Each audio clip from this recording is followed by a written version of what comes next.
ബേപ്പൂർ നിയോജക മണ്ഡലത്തിലെ രാമനാട്ടുകര മുനിസിപ്പാലിറ്റിയിൽ നിപ്പ സ്ഥിരീകരിക്കപ്പെട്ട് കഴിഞ്ഞ് 4-ാം ദിവസമാണ്. ആരോഗ്യവകുപ്പിന്റെ എല്ലാ നിർദ്ദേശങ്ങളും കർശനമായി പാലിച്ച് മുന്നോട്ട് പോകാൻ സർക്കാരിനോടൊപ്പം ഒരു MLA എന്നുള്ള നിലയിൽ നിലകൊണ്ടിട്ടുണ്ട്. ഇനിയും അത് തുടരും. ബഹുമാനപ്പെട്ട ആരോഗ്യവകുപ്പ് മന്ത്രി ഇത് അറിഞ്ഞ ഉടനെ ഇവിടെ എത്തണമെന്ന് അദ്ദേഹത്തോട് നേരിട്ട് ആവശ്യപ്പെട്ടിരുന്നു. അദ്ദേഹം വന്നില്ല. അതിൽ വിമർശനം ഉന്നയിച്ചിരുന്നു. പെട്ടെന്ന് വരണമെന്ന് പറഞ്ഞിരുന്നു. അത് പറഞ്ഞതിനെ പലരും വിമർശിച്ചിരുന്നു.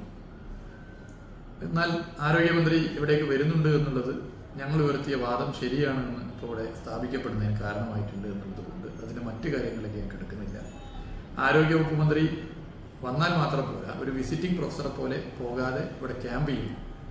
മുൻ സർക്കാരുകളുടെ കാലത്ത് ആരോഗ്യവകുപ്പ് മന്ത്രിമാർ ചെയ്തതുപോലെ ക്യാമ്പ് ചെയ്യണം എന്ന് അഭ്യർത്ഥിക്കുകയാണ്. രണ്ടാമത്തെ പ്രശ്നം, ഒരു MLA എന്നുള്ള നിലയിൽ സർക്കാർ സംവിധാനമായ കൺട്രോൾ റൂമിൽ നേരത്തെ ജനപ്രതിനിധികൾ ഉൾപ്പെടെ ഫോണിൽ വിളിച്ച് കോണ്ടാക്ട് ലിസ്റ്റിലുള്ളവരോട് സംസാരിച്ച് സർക്കാർ ഒപ്പമുണ്ട്, ജനപ്രതിനിധികളൊപ്പമുണ്ട് എന്ന് പറയാറുണ്ടായിരുന്നു. അത് അവർക്കും ആത്മവിശ്വാസം നൽകുന്നതാണ്.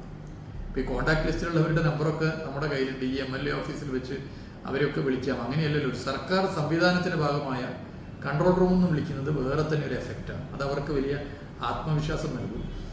അവർ നമ്മളുമായി നേരിട്ട് ബന്ധമുള്ളവരാണ്. ചോദിക്കുന്ന സംശയം അപ്പോൾ തന്നെ ബന്ധപ്പെട്ടവർ മറുപടി നൽകുന്നതോടുകൂടി അത് വലിയ കോൺഫിഡൻസ് ബിൽഡപ്പ് ചെയ്യും. അതുകൊണ്ടായിരുന്നു അങ്ങനെ പറഞ്ഞത്.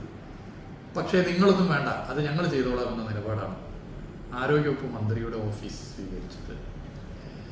പ്രതിപക്ഷ MLA ആയതുകൊണ്ട് ഈ പ്രവർത്തനത്തിൽ നിങ്ങളൊന്നും വേണ്ട എന്ന നിലപാട് സർക്കാർ സ്വീകരിച്ചാലും ആരോഗ്യവകുപ്പിന്റെ പ്രവർത്തനങ്ങൾ കർശനമായി നടപ്പിലാക്കാൻ എൻ്റെ മണ്ഡലത്തിലെ ജനങ്ങളോട് അഭ്യർത്ഥിച്ചുകൊണ്ടുള്ള പ്രവർത്തനം ഇനി തുടരും എന്നുള്ളത് അറിയിക്കുകയാണ്. ഒരു കാര്യം കൂടി പറഞ്ഞ് ഞാൻ അവസാനിപ്പിക്കാൻ ആഗ്രഹിക്കുന്നു. കോഴിക്കോട് ജില്ലക്ക് ഇപ്പോഴും ഒരു ഡിസ്ട്രിക്ട് മെഡിക്കൽ ഓഫീസർ ഇല്ല. ഇതിൻ്റെ എല്ലാം അമരക്കാരനായി ജില്ലയിൽ നിൽക്കേണ്ടയാളാണ് DMO.